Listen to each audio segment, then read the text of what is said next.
Non, n'écoutez pas Julien. J'ai entendu, alors là. Écoutez-moi, les sources, je ne suis pas d'accord avec Julien. Les sources, les sources étaient très fortes, puisqu'on a un Rambam, Ouais. on a maintenant tous les Acharonim, le Rav Yosef, etc. Donc, quand nous, on cherche l'Acha, on ne regarde pas dans le Zohar, on ne regarde pas dans la Gemara. Quand nous, une seconde, je finis. Quand nous, on cherche l'Acha, on regarde dans les poskim. Maintenant, que tu ne comprends pas le posek, ça t'arrivera souvent. D'accord?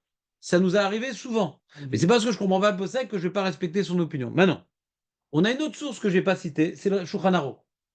Shulchan Aruch, il rapporte une halakha intéressante. Il dit, ah, Onen, c'est notre sujet, Onen. Il ne mange pas de vin, on a vu Rabbi Nona, pourquoi? Parce qu'il va chez Maïmacher, pas de vin, pas de viande. Il mange, mais limité. D'accord? C'est marqué dans la Gemara, mais nous, on est possède, pas de vin, pas de vin. Le Havel, il a le droit de manger de la viande et du viande. La viande, il y a encore la même chose, erreur, du vin et de la viande. Le Havel, après l'enterrement. Minadine. Il y a des minagim qui sont non, mais Minadine, il peut. Parce que la Gemara dit que le vin a été créé pour être Menachem les Havelim. D'accord? C'est là. Maintenant, le Onen, lui, il n'a pas le droit. Il dit le Shulchan Aruch, si maintenant il est Onen et qu'il y a Seudat Purim, on n'a pas encore enterré le mort, il mange la viande lama. Je vous lis les mots du Shulchan Aruch. C'était Tartsu Dalet, je crois. Attends une seconde. Shulchan Aruch. Une seconde. Ouais. Alors, Shulchan Aruch, qu'est-ce qu'il dit? Vous lui Shulchan Aruch. Yesh, voilà. Yesh mi chez Omer. T'entends Shulchan Aruch? Yesh mi chez Omer. Chez Onen. Moutar bebasar vayen. Delo ate assez de yachid de avelut. Il y a assez de yachid de avelut. Vedache assez de rabim doraita lismoar bepurim. Des divrei Kabbalah ninu qui est divrei Torah. Donc, je vous explique les propos des gens qui sont assez forts. Hein? Quoi? Ouais. On a donc un AC. Écoute-moi, Léon. Je sais que tu te rapportes de l'approche, de la porte. Je sais que c'est un remède. Ah, t'as un problème au cou. Très, très bien. Très, très bien. Donc, traduction. On a le Onen, donc pas nous. Le Machir va venir, donc c'est quelque chose qui ne nous concerne pas. Donc, le Onen, les anciens Onen, ouais, eux, ils ont une mitzvah. Ils ont un AC. On dit, ah, je veux prendre la viande et du vin, là, j'ai pas enterré le proche. C'en est assez. Donc il a assez, il peut manger, mais pas du vin et de la viande. On a vu dans Rabbi l'explication, parce qu'après, qu'on va l'appeler Non, pour enterrer, il dit, attends, j'ai presque fini l'entrecôte. Moi, j'aime bien cuit à la hèche. Donc, faut pas faire une séouda chez Athé les imacher. Donc, par rapport à la mitzvah de Onen, qui est intimement liée à la Gvura, qui est une mitzvah de Gvura, pour pas empêcher la Gvura, ouais, on a rendu même pas tour de toutes les mitzvot, et même qu'il a le droit de manger, pas quelque chose qui va le retarder. Donc, révision de notre Gemara, c'est magnifique, plein d'air. Mais on dit, d'accord, il y a un assez qui est lié à la Gvura, mange pas de viande, mange pas de viande et ne boit pas de vin. Et là, on a un assez d'oraïta de Simcha Purim. C'est ça, je vais prendre. Pourquoi je vais prendre de la viande et du vin? Un bon poisson, des borécas, du bon pain, fromage. Mabaya. Pourquoi je crée un court-circuit? Ah, j'ai un problème entre le Onen, il peut pas, le vin et la viande, et Pourim, je suis obligé. Pourim, je suis pas obligé. Quelqu'un qui supporte pas le vin, il prend pas de vin. Quelqu'un qui a pas de viande, il prend un repas à la vie, comme certains. Je ne regarde pas ça. Ouais, avec sa femme, je pense, c'est ça. Non, mais on va. Et donc, qu'est-ce qu'il dit ici, le Shulchan Aruch? Il dit, bien que Purim, c'est des Rabbanan, pourquoi je te dis que c'est d'Oraïta, la Simcha de Purim? Il dit non, comme c'est d'ivrei Kabbalah, on apprend ça de Psukim, c'est le même niveau que d'Oraïta. C'est-à-dire, il semblerait ressortir du Shulchan Aruch que boire du vin et manger de la viande dans la Seudat de Purim, c'est un devoir de la Torah. Si on résume. D'accord? Maintenant, comment on repousse le Shulchan Aruch? Non. À part la svara de hier, qui était un peu. C'est ça, c'est ça là. Mais la svara d'hier, elle est pour expliquer le Shulchan Aruch. La svara d'hier, elle est pour expliquer. Tu comprends pas? Lui, comment du Shulchan Aruch, la svara d'hier? Pourquoi le Shulchan Aruch? Il dit ça, il n'a pas dit ça dans Yom Tov. Dans Yom Tov, on ne dit pas ça. Yom Tov, là, le Shulchan, il pense que la viande, c'est un moyen, mais c'est pas un but. Donc là, on peut faire l'Avdavka. Non, mais c'est pas un lavdavka, il s'oppose à Honnête. Si lavdavka, alors je prends pas de viande. Ce qui kiffe pas, mais si monsieur, si le yak, c'est ce qui fait la. Là, ce qui me tape, c'est le je suis sur le honnête. Mais même lui, il peut manger de la viande, parce que c'est ça la. Razak ou Barou. C'est Ouda. Et le côté. Razak ou Barou. Donc Julien, il donne la réponse que je voulais donner. Ouais. Je suis fier que je monte Talmud, mais je pense qu'il a appris ailleurs parce qu'il est trop fort. Ouais. C'est que. Il dit bon, il dit qu'on doit manger de la viande. Ouais. Quoi, c'est comme prendre un loi? Non. L'habitude, pour se réjouir, c'est du vin et de la viande. L'habitude, c'est du vin et de la viande. C'est l'habitude. Maintenant, le Onen, il est normal. Il a besoin du vin et de la viande. Tu lui fais simcha sans vin et viande, tu lui fais annuler la simcha de Purim. Mais moi, je n'ai pas besoin de viande. Tu parles pas de ça, le Shulchan. Le mec normal, s'il n'y a pas de viande, il kiffe pas. On est d'accord avec ça ou pas? Ça, c'est le mec normal, surtout à l'époque. Du laitier, pas tout le monde en avait, puis qu'est-ce qu'on en faisait? Je sais pas ce qu'ils en faisaient, hein. Je sais pas ce qu'ils si. Tu sais que c'est la pizza, le machin, il y a plein de trucs laitiers, c'est des découvertes pas très anciennes, ouais. C'est vrai, tu prends du lait, un peu de fromage, du lait qui a pourri, mais les super restos Halavi à l'époque, ça n'existait pas, hein. Même nous, quand on était jeunes, resto Halavi, il n'y avait qu'une pizza, il n'y avait rien, hein. Il n'y avait que dalle. Tu vas aller dans un resto, c'est de la viande, hein. Il y a quoi là? Voilà, c'est ça, c'est pas un resto, quoi. C'est pas un resto, quoi. C'est un snack. Mais tu vas maintenant en France. Alors, c'est vrai, ils font Bassar Vechala, ouais. Mais Bégar, ils utilisent le beurre pour être méchabé, yah. Mais c'est pas. C'est la viande, le Icar. Dans les gros restaurants, machin, etc. À Dayom. Maintenant, les Marassés. C'est les Italiens, machin. Alors, on a fait rentrer un peu les Italiens en France. Avant, c'était les Français qui sortaient vers l'extérieur. Ah, on a envie de changer. On a mis un peu de Thaï en France, un peu d'Italien, un peu de machin, un peu de Coréen. Comme les Américains, ouais. Un peu de tout. Un peu de tout. Mais la bonne bouffe, c'est de la viande. Donc, il dit, Julien, d'une manière intelligente et rapide, il a dit, mais d'accord, normalement, c'est de la viande. Donc, le mec, s'il n'a pas de la viande, il n'est pas heureux. Alors, ça repousse, honnête. Mais effectivement, si le mec, il était heureux sans la viande, pourquoi il repousserait en mangeant de la viande? Il ne parle pas de ça le jour à il parle du cas normal. Que même dans le cas où sans la viande, je ne pourrais pas être saméar, alors là, on te parle de ce cas intéressant. Ben, dans ce cas-là, je peux manger de la viande. Même dans ce cas-là, mais pas qu'il est obligé. Et c'est quoi la preuve qu'il n'est pas obligé de manger de la viande? C'est quand Shlomo nous parle de halachot mishté, il ne nous dit pas qu'il faut manger de la viande. Il leur dit là-bas, il ne le dit pas. Il ne le dit pas, ça c'est une grande question. C'est Mahamouta qui m'a fait ressortir la chose. Mais il ne le dit pas, le Shulchan Aruch. Maintenant, on a un problème. Dans la Gemara, on n'a pas de source. D'accord? Dans les Rishonim, mashma du Rambam. Et encore le Rambam, on peut dire c'était l'habitude, machin, truc. Bon. Mais les poskim, ils ont pris le Rambam au pied de la lettre. Pourquoi les poskim, ils ont pris le Rambam au pied de la lettre? Parce qu'en général, aujourd'hui, la halakha, c'est qu'on n'est pas très fort pour trancher des choses.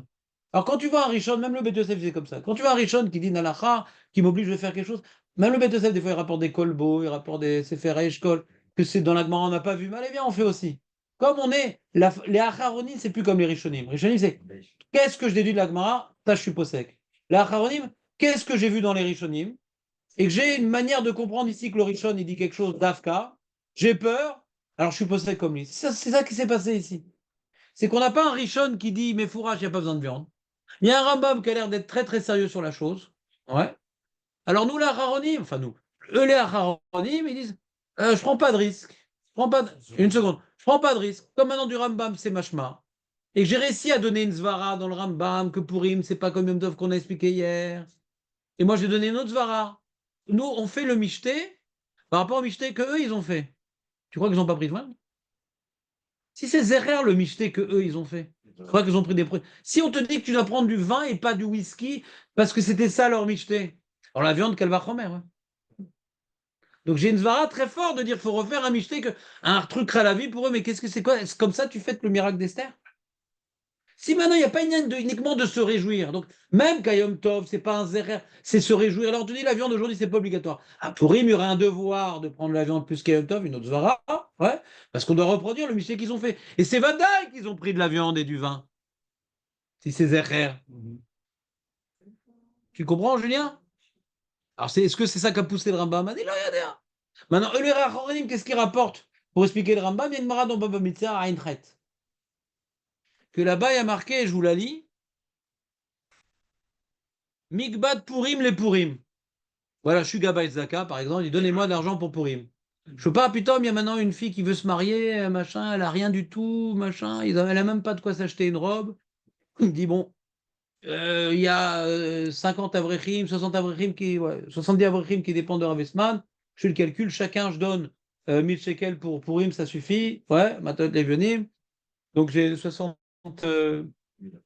hein? 70 000, mais j'ai ramassé 10 000. Alors 10 000, je vais donner à la petite miskin. Non. Ce que tu as ramassé pour Purim, c'est Purim. C'est Marloken, mais je vous dis d'après Rachid. Mikba Tahir le Tahir, tu as ramassé pour Nebra, c'est pour Nebra. Ven Medagdekim Bedavar, c'est quoi le Medagdekim Bedavar? Rachid Lomar, Dayam Bepachot. Non, mais lui, il n'a pas besoin, lui, tellement. C'est un petit pauvre. Lui, c'est un super pauvre. Lui, c'est un petit pauvre. J'ai un pauvre Méhoudar et tout. Noir et borgne. Motar, il peut l'équipe chez le Zaka. Je donne à chacun pour un repas. 500 shekels, ça suffit quand même à ta Devionim. Non mais, 500 shekels. Le reste, je donne pour la pauvre qui ne peut pas se marier. Non. Tu as 70 000. Tu as uniquement dans la ville 10 pauvres. Eh ben, tu divises par 10. Tu donnes pas une autre Zdaka. Alors, des Rishonim qui disent non, tu donnes pour Purim l'année prochaine, machin. Il y a différentes explications, je ne vous fais pas la lara. Et elle continue la Gemara. Et elle dit Va motar. On dit Aval lokrim et agalim veshohatim veochlim otar. Aval. Rashi. Donc, tu as de l'argent maintenant à donner aux pauvres. Qu'est-ce que tu fais? Tu as envie qu'il fasse un bon michté? Le rêve de l'argent, il dit Rashi, t'achètes de la viande. Bizarre qu'il n'ait pas dit de vin. C'est Julien, ça on appelle du chien. C'est sa femme qui dit n'oublie pas d'acheter le fromage avant de revenir à la maison. Camembert. Quelle horreur! Ah, quelle horreur! De toute façon, Julien il va tenir fort contre tout ce qu'on est en train de dire sur la viande. C'est un rock, ce qu'on appelle le roquefort d'ailleurs, Julien. Et t'as un truc vert un peu dans ses oreilles. Mais écoutez-moi les amis. Non, Razé Shalom. Si tu prends du roquefort, c'est ce qu'on va te souhaiter, Julien? Pourri Saméar, ouais. On continue. La Gemara, elle dit Aval, c'est-à-dire, on va donner, comment dirais-je, tout ce qu'il faut, tout ce qu'on a pour les pauvres. Mais, on va donner quand même une orientation à cette zdaka. Achète le maximum de viande et fais la shrita. Donc il y a beaucoup d'acharonim qui disent pourquoi on a parlé de la viande? Achète de la viande, achète du vin, ouais. D'accord? Donc il y en a qui ont voulu déduire de cette mara le psak du Rambam. Encore une fois, on peut donner ta réponse. À l'époque, la viande, c'était la simra. Donc, badaï que si tu donnes l'argent, peut-être ils vont pas acheter de viande et ils vont eux-mêmes se brimer. Donc, j'ai pas dit qu'il y a une preuve. Je te fais la souga avec les mécorotes. D'accord? Très bien. Donc, si on résume, si quelqu'un il veut vivre l'halakha comme on a l'habitude de vivre toutes les autres halakhas du judaïsme, de s'appuyer sur ce que les poskim ont dit. Et pas de faire trop preuve de liberté. La Gemara, j'ai pas compris comme ça, faire comme le prix Hadash. D'accord? Alors, Vadak, il faut faire très attention de manger de la viande, à se micheter, même Erev, Shabbat. Vadak. Mais, est-ce que il y a une différence entre Dina d'Egmara et Dina des Poskim? C'est Dina d'Egmara, alors là, je décapite. C'est Dina d'Egmara. C'est Dina des Poskim. Et quelqu'un, maintenant, il a des problèmes de Shalom Bayit. C'est-à-dire, voilà, ma femme, elle veut pas, c'est le machin, le truc. Est-ce qu'il est quitte du micheté? Je ne peux pas dire que non, parce que on n'a pas précisé ce paramètre-là. Que des poskim m'ont dit qu'on n'est pas quitte. Ouais, badaï. Je dis même le Rav Steinbourg, il dit quand maintenant tu fais le repas de Purim juste avant la fin de la journée, fais attention de manger de la viande avant le pain, parce qu'avant la shka, il faut que tu aies mangé la viande, sinon tu n'es pas quitte du michté. Et ils en ont fait vraiment une religion, la viande du michté, tu comprends? Donc on ne peut pas faire abstraction de tous ces poskim-là. Parce que Rav Yosef, il sait faire des culottes, il ne fait pas tout le temps des culottes, mais il sait faire des culottes. Lui-même, il est macpide de prendre la viande, il ne prend pas du poulet, parce qu'il y en a qui disent qu'on n'est pas quitte avec le poulet. Donc, même les poskim qui ont l'habitude de donner des brèches, ouais, ici, il n'a pas donné. Il n'y a que Joseph, il a réécrit ce qu'a dit son père. D'accord? Donc, les maasés, je ne peux pas vous conseiller de ne pas prendre de la viande et de faire un petit déjeuner. Parce que je ne suis pas plus fort que les poskim. C'est vrai que dans la Gemara, on va tout répondre comme Julien, de manière rigoureuse. Mais la souga qu'on vient de terminer, je vous ai prouvé, il y a la lecture rigoureuse des Rishonim, on ne la suit pas dans la lacha. Je ne vais pas la souga juste après faire l'inverse. On suit ce qu'ont dit les poskim. On a dit même le Mishnah Bora, il a dit la viande. Tu te rappelles, c'est quoi le cas de figure du Mishnah Bora? Le mec, toute l'année, il ne prend pas de viande. Et il ne veut pas prendre de viande pour la tchouva. Là, on dit non, là, tu vas prendre de la viande. Donc, c'est quelqu'un qui ne veut pas prendre de viande. C'est une trame encore plus forte. Là, on va le forcer à prendre de la viande, même que ça le casse dans sa tchouva. Lui, il ne veut pas, ouais. Il ne veut pas. Non, non, c'est pour la tchouva qu'il ne prend pas de viande. Donc, c'est un cas plus fin que. Tu ne peux pas le repousser de la même manière, ce cas-là. Tu comprends? Vraiment, ce que la possibilité là sur le Rambam, par exemple, sur l'écrit, quoi.